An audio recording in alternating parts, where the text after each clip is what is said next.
Hey guys, Green Usher here. So today we have a review of the ZTE ZMax 2. Let's get on with it. So first let's unbox it. Of course I already opened it. That's how I can review it. Let's see what there is on the box. So we have product safety and warranty information, smartphone quick start guide, general reference documents or user guide that I haven't even opened yet, phone and feature guide, our refill card flyer thing, and this is the 3000 milliamp hour battery, the 5 volts 1 amp charger, USB 2.0 cable, micro USB, and last but not least, we have the phone. So let's put on the battery and talk about its hardware. So popping the battery, as you can see up top, we have the micro SIM card slot, micro SD card slot. You have our speaker, and I think this is a microphone. Even though on the back cover it looks like you have dual speakers, you don't. It's only one speaker.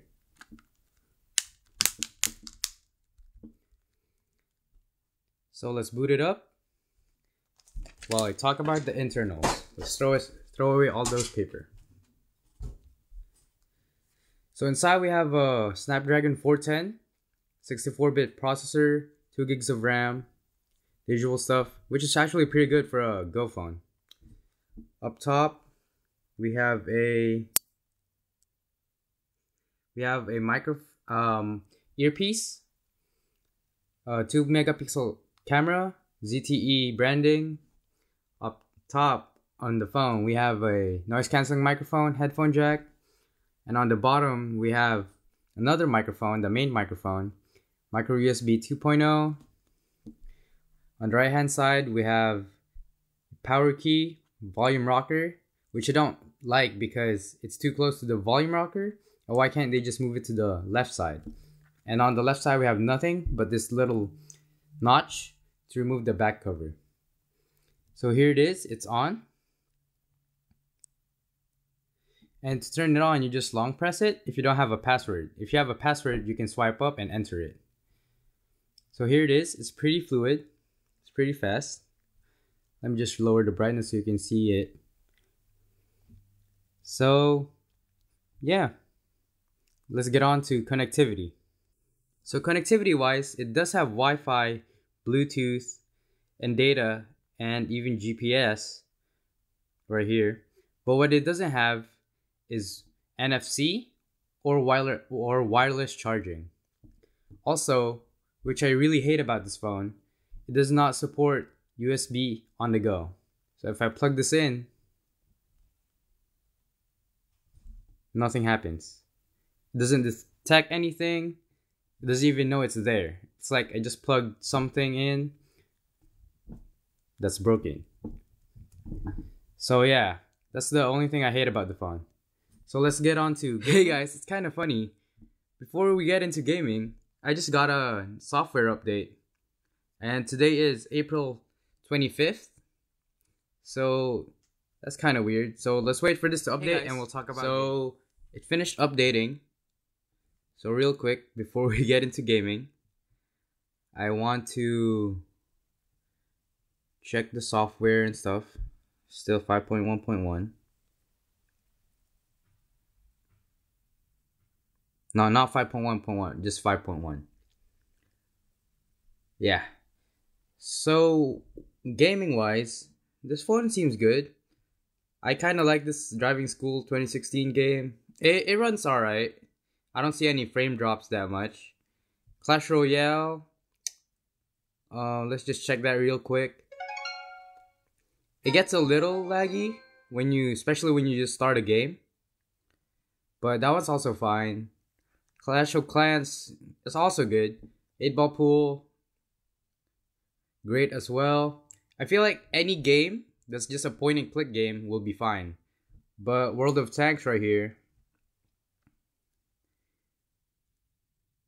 as it loads. Yeah, World of Tanks plays well, but I seem to have like some frame drops, especially when I hide behind bushes. I'll probably drop to 15 or 13 frames. And the max frames would probably be 60 if I'm lucky, but usually it's around 40. So yeah, that's the gaming part of it. If you're gonna use this to game. To the camera, you can see it's me right there. Let's just flip it. The camera is alright. It takes really good pictures pretty quick. It's good for, I guess, like I use it in school. But the only thing I don't like is for video, it is maxed out at 720p. Right there. 720p is the max. Even though it's an 8 megapixel camera. Like, that just doesn't make sense because 8 megapixels can shoot 1080p easy. So, yeah, the front camera is also good. Also up to 720p. It's 2 megapixels. It's great for selfies. And I found out that it works like really good and the pictures come out really well. Alright, so for this next part, we're gonna jump into apps. So as you can see, I downloaded some stuff and it seems alright. Like, I can disable most of the bloatware that AT&T installed, like Amazon. I don't really use Amazon. I'm more of an eBay person.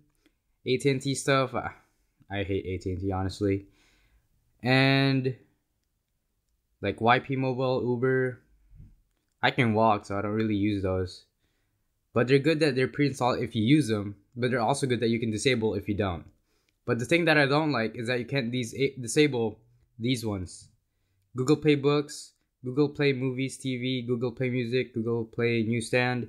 I don't really use those services, like at all, so it sucks that I can't disable it.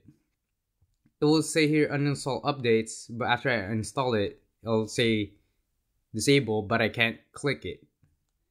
So that's one thing that I don't like about it.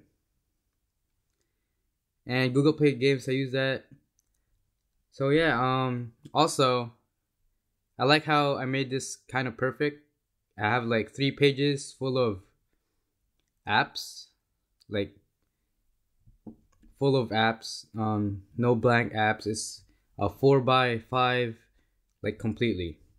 Alright, so let's talk about the screen.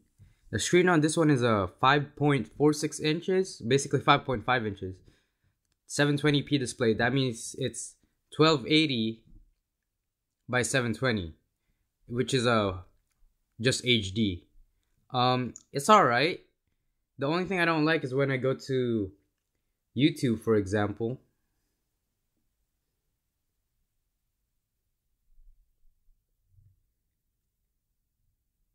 If I go to YouTube, I cannot see the video in 1080p resolution. It has to be in 720, which is kind of a downfall of it, but honestly, I don't notice any pixelization.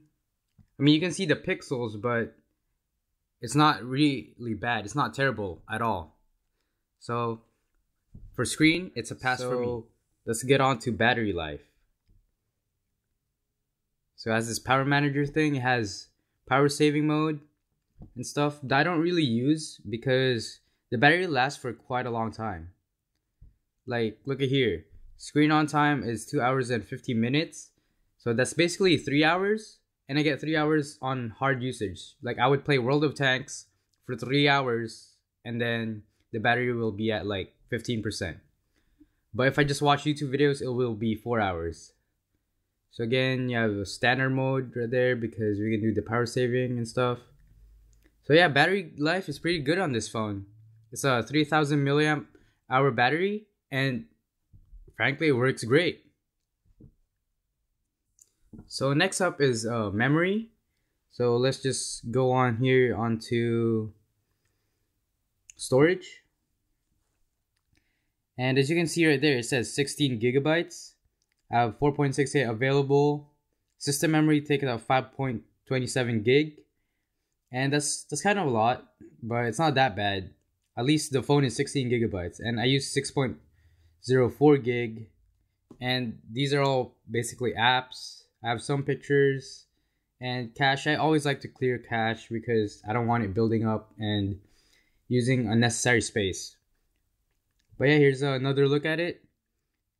You get 5.27 gigs of memory, so you get kind of 10 gig of space. So yeah. Now this phone, talking about speed, is pretty fast for a budget phone. Except for the lock screen, because I have to long press it, which is kind of awkward since we were used to swiping. But it's pretty fluid. Like, I rarely see lagging on this phone. As you can see the animations on there and the transition. It looks fine. I mean, it's not that bad. And like I said, in games, it works pretty well. Web pages, videos. So yeah, this phone is pretty fast actually. As you can see right there, from pulling down the notification stuff, starting the camera, opening messages. It's pretty fast. Should you get the ZTE ZMax too? For only $79.99 in Walmart when you buy it online. I think you should. It's a really cool phone with almost stock Android and cool features like Dolby Audio. The only thing you need to worry about is if you can deal with the shortcomings, like lack of NFC. Honestly, I don't even use NFC that much, so I can live with it. But the thing I really wanted to have is USB OTG, which it doesn't. Because I used to use USB OTG for school a lot. So yeah, the ZTE ZMax 2 is a great phone for a really cheap price. That's the verdict. Green Usher out.